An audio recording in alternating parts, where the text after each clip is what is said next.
कर्मफल का सिद्धांत अकाट्य है। ऐसे कर्मफल के बारे में बहुत सारे आप लोगों ने वीडियो देख चुके होंगे और हमारे चैनल के माध्यम से कुछ ना कुछ विचार आपको जरूर मिला होगा, परंतु कुछ एक सच्चा घटना जो घटित हुआ था, ऐसे कुछ घटना आपके सामने मैं उपस्थापन करने जा रहा हूँ। एक व्यक्ति बचपन में घर से किसी तरह का कोई झगड़ा के कारण बम्बे चला गया। अब बम्बे जाकर के व्यापार करने लगा। वो लड़का था, जब बम्बे गया बहुत सारे अपना कुछ काम करके कमाई किया, कमाई करके मालामाल हो गया। कुछ दिनों के बाद फिर अपने गांव में आया। जैसे गांव में आया, उसके जो साथ वाले दोस्त थे उन लोगों ने पूछा, भाई क्या करते हो, अगर हमको भी संभव हो तो साथ में ले चलिए, हमको भी कुछ काम सिखाइए, हम भी बेकार बैठे हैं। तो वो व्यक्ति जो उनके साथ वाले एक भाई था, दोस्त था, उनको साथ में जब गांव से मुंबई गया तो साथ में ले गया। दोनों को दोनों फिर मुंबई गए। मुंबई में अपना कुछ व्यापार किया, कुछ सब्जी का व्यापार किया, और जो व्यापार किया थोड़े से दिन में बहुत कुछ उनका कमाई हो गया, लाखों रुपए कमाई हो गया। तब उसमें से जो एक व्यक्ति बाद में गया था, तो उसी को घर से कोई टेलीग्राम आया या पत्र आया, तो उनको घर जाने के लिए।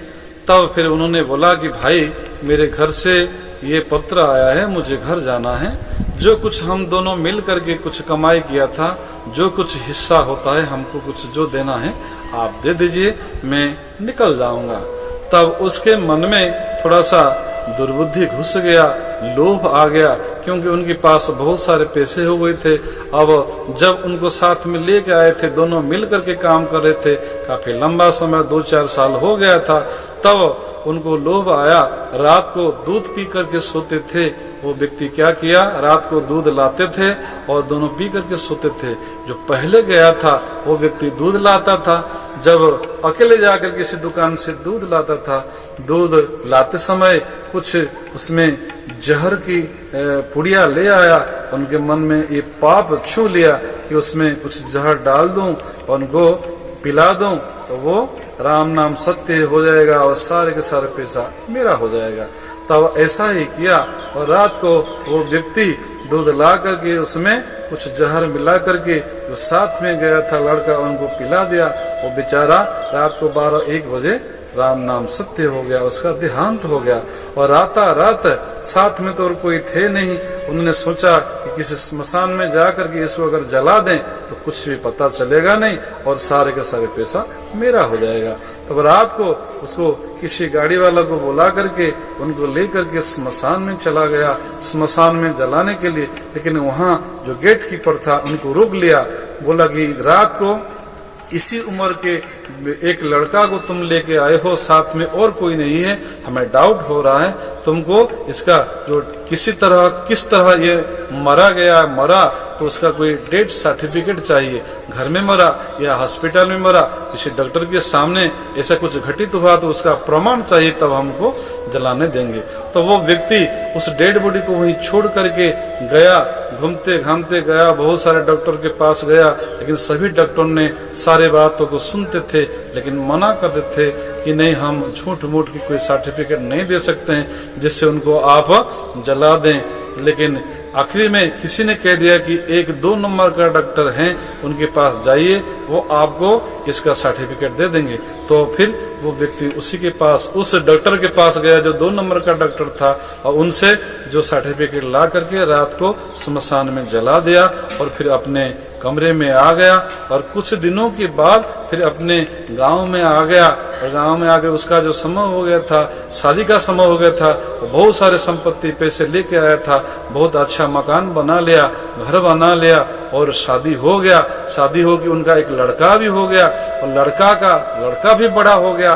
जो लड़का बड़ा हो गया फिर उनका जब शादी होने का समय आया, जो लड़का शादी करके जब वापस अपने बहू को लेकर के घर की दरवाजे में के सामने पहुंच गया, तब उस समय बेहोश होके पड़ गया। जब बेहोश हो गया उस समय तुरंत के तुरंत डॉक्टर के पास ले गए, वैद्य के पास ले गए, और जितने उनके पास पैसे थे सारे के सारे पैसे खर्च करके भी उनका होश नहीं आया।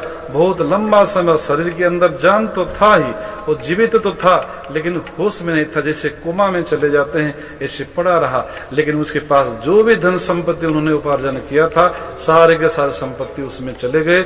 लास्ट में अपना मकान भी बेच दिया, और लास्ट जब हुआ उस समय जो शादी करके लड़की आई थी वो भी बेचारी परेशान हो गई।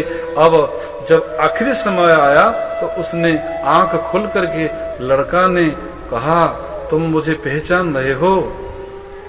उनके मन में यही चल रहा था कि जो मेरा दोस्त को साथ में ले गया था मुंबई, उनको मैं जहर पिला करके मार डाला था, हो सकता उसका परिणाम मुझे भोगना पड़ रहा है।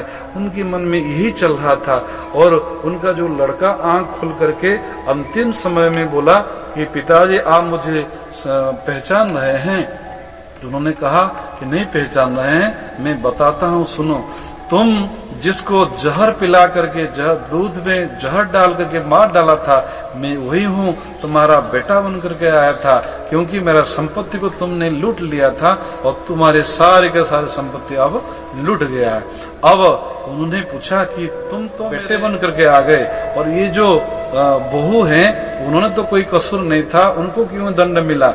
उन्होंने वो बोला कि देखो मुझे तो आप जहर पिला करके मार दिया था, लेकिन जिस डॉक्टर के पास तुम गए थे, जिस डॉक्टर से सर्टिफिकेट ला करके जलाया था, वही डॉक्टर आपकी बहू बन करके अब आई हुई है, उसका जीवन भी बर्बाद हो गया। कहने का तात्पर्य है कि कर्म का फल अकाट्य है, आज नहीं तो कल भोगना ही पड़ेगा। वैसे ही हुआ, इसलिए किसी को किसी तरह का लोभ की बस में, धोखे में अगर आप नुकसान पहुंचाया होगा, मार डाला होगा, चाहे इस जन्म में न हो अगले जन्म में हो, आपको अवश्य भोगना पड़ेगा। अगर हमारे जीवन में कोई कठिनाइयां दुख आ रहा है, हो सकता है हमारे पिछले जन्मों का कोई दुष्कृत्य का परिणाम भोगना पड़ रहा होगा। इसलिए हम सभी से निवेदन करते हैं कि कर्म का फल अकाट्य है, इसलिए कर्म, अच्छे कर्म में स्वयं को नियोजित करना चाहिए, सत्कर्म करना चाहिए।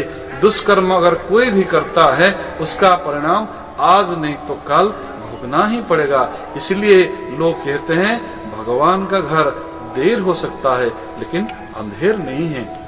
सबसे मैं निवेदन करूंगा, इस वीडियो के माध्यम से प्रेरणा लीजिए, जीवन को सत्कर्म के साथ जोड़िए। इसी तरह का वीडियो आप पाने के लिए इस चैनल को सब्सक्राइब करिए, लाइक करिए।